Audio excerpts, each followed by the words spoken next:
Good evening friends, મારું નામ તમને બધાને ખબર જ છે અને આ ગાડી પર તમને ખબર છે વિપુલ ટૂર્સ એન્ડ ટ્રાવેલ્સ.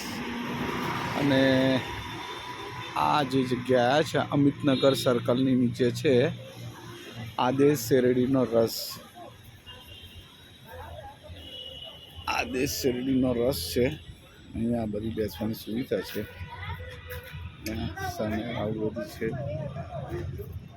આદેશ શેરડીનો રસ આ બરોડાનું ફેમસ શેરડીનો રસ ઘર છે. આજે મેં 95થી અહીંયા રહું છું. 2026 થયું પણ આ મેં પહેલી વખત અહીંયા આવ્યો છું અને પહેલી વખત ખબર પડી છે કે ભાઈ આ ફેમસ શેરડીનો રસ ઘર છે. એટલે આટલા વર્ષો મેં બરોડામાં કાઢ્યા પણ પાણીમાં કાઢ્યા હોય એવું મને લાગે છે. તો આજે આવ્યા છે શેરડીનો રસ પીવા. આ બરોડાનું ફેમસ શેરડી રસ ઘર છે. ઓકે, કાંઈ નહીં, ચલો ફ્રેન્ડ મળીએ.